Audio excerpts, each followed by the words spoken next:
How do you find a remote position in sales or business development in 2025? Hey, I'm Kevin Downey from Kevin M. Downey. Thanks for being here today. This video is for our job seekers. What I want to do is help you identify how do you go find opportunities a little more proactively than just applying to jobs on job boards to give yourself better opportunities. Obviously, if you're watching this video, you probably know finding a remote position in sales or business development, or any remote position, honestly, it's fairly difficult because the level of competition and the size of the competition, the number of applicants for any given position is so high, right?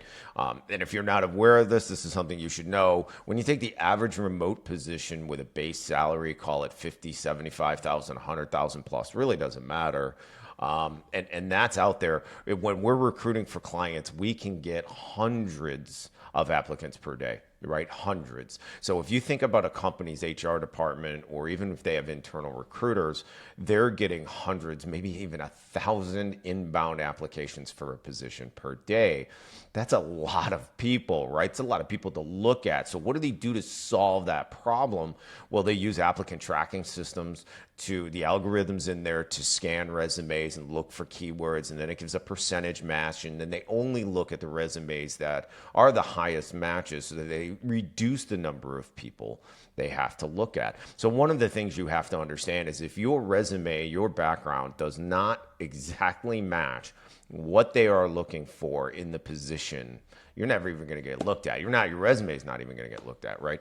So this is something you have to consider, that sales and business development is a little tricky, right? Because so many companies, especially for sales positions, they want experience in their industry as a key point, especially bigger companies where you have HR and internal recruiters are doing the initial recruiting and screening of candidates, right? Because their whole way of looking at a person is a resume. That they need a resume to check boxes, and once it checks boxes, then they have the ability to pass that along to a hiring manager, right? And a hiring manager is going to look at you as a person a little bit more than, let's say, somebody in HR or an internal recruiter. They're going to look at your drive, your personality, your style, how they think you're going to fit into the team, the company culture, all that stuff, right? And so now they kind of have a balance of between resume that checks boxes and you as a person. And then you look at owners, especially in small business, and they go the other way, which is good for you as a job seeker. If you don't have the right background or experience, or the exact background or experience, and they will hire the person a lot more than they will look at resume, right? So that is something you have to know going into things. So what's the solution to this problem? So one of the things you can do, and I'm going to throw a link in the description here in the video, is certainly you can keep applying to positions online.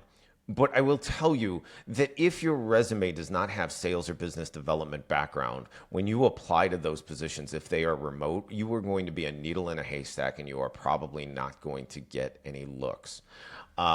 If you have background in sales or business development, now you've got a better opportunity to get in the door. The larger the company, the more they want your experience to be in their industry, as a general rule. The smaller the company, the better your opportunity is to come from the outside in sales or business development, maybe from another industry, and come into their company and get an opportunity. So when you're looking at jobs, if you can, you want to look at the size of the companies. If your resume matches, go ahead and apply to, whichever position, right? But if you're dealing with enterprise level companies, if your resume, your background is in print sales, and you're trying to get into a pharmaceutical company, it's not going to happen. There's not a chance in the world that they're going to give you a call, right? So you have to think about, use your time wisely on how you apply to positions, right? In that sense. Then the other thing I would tell you, and this is what my screen grab here is all about, and we're looking at Apollo.io, is when you see opportunities online and you apply, then turn around, especially if your resume is a match, or it's a smaller business or a little bit small to mid-market company, jump onto Apollo. If you don't have an account, create an account. Again, I've got a link in the description here, and go in and build a search and find, the first step is find the company and find the people within the company and look at, let's say, their sales department, or, for their CRO, their CSO, their national sales manager, maybe a sales director, business development director, or something like that. Find those individuals, reach out to them and say, hey, I would love the opportunity to chat about this position. Don't waste your time going into HR or internal recruiters. You want to talk to the person that's going to hire you, right? Then if it's small business, go ahead and look at owners, right? Go ahead and look at the owner of the business, reach out to them, contact them, and get in the door that way. That's one thing you can do when you apply to positions. But then the other thing you can do, and I'm going to zoom in here a little bit, is, build a search and start doing some outreach, right? Like, one of the things that you should be able to do if you're looking for a job in sales or business development, especially in a B2B company, is almost every one of those positions, not all, but almost all of them, are going to involve cold outreach, prospecting, right? You're going to have to develop, find leads, generate new business for the company. Even if you're in business development, that's your whole job. If you're in sales, you're going to have to do it for yourself, right? So the ability to build a search and having that experience on how to find companies and people to reach out to is an experience that you should have. And it also will help you for cold outreach to find a position for yourself. So for example, when we're doing outreach, for example, for what we do as an agency, we work with basically two kinds of main targets, right? We look at owners of businesses to a certain size with a business development representative. And then we also look at the VPs of sales, the CSOs and CROs that also have a business development representative in the company. And so we build those lists, those targets, right? And then we also have certain criteria. So I'm going to show you what that looks like really quick, right? So if you're not familiar with this, you can grab this, you can watch the video, pause it, look at the layout and stuff like that. But here's the titles of the people: VPs of sales, CSOs, CROs, let's say sales directors, right? And then we're looking at only the United States. There's all kinds of settings in here, and only with verified email addresses, because we're predominantly using email. But then you also have the ability to say, okay, we want to make sure that they have one business development representative in their company, since that's a lot of what we do recruiting for clients, is business development and sales, right? We also want to make sure, especially when we're dealing with these bigger companies and employees, that they do not have an internal recruiting specialist, right? Because if they have an internal recruiter, our chances of getting in the door are a lot less likely. So these are the kinds of things and criteria you can do to build yourself a search. You can also do a lot of targeting, and it's right here under,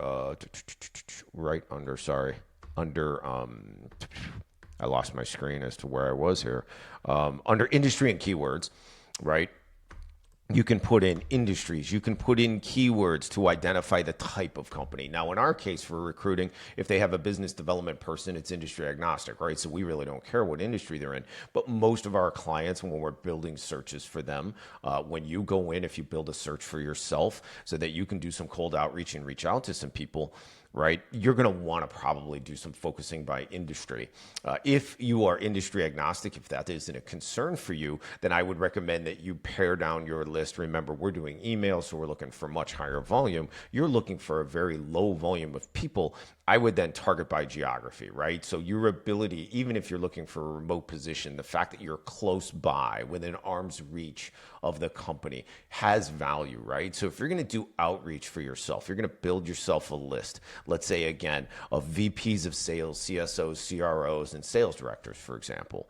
And let's say you're looking for a B2B company, right? And you want to make sure they have a business development person in-house so that you know that that's something they can use. This is the way you would build that kind of search. And let's say you were, again, 17,000 people is too many to reach out to. So what would you do? So let's say you are in Dallas, Fort Worth, right? So what we'll do is we can say, hey, let's narrow this list down to those titles and those people in Dallas, Fort Worth. Now we have a very manageable list in the hundreds of people. So all of these people are with companies that are based in the Dallas, Fort Worth area.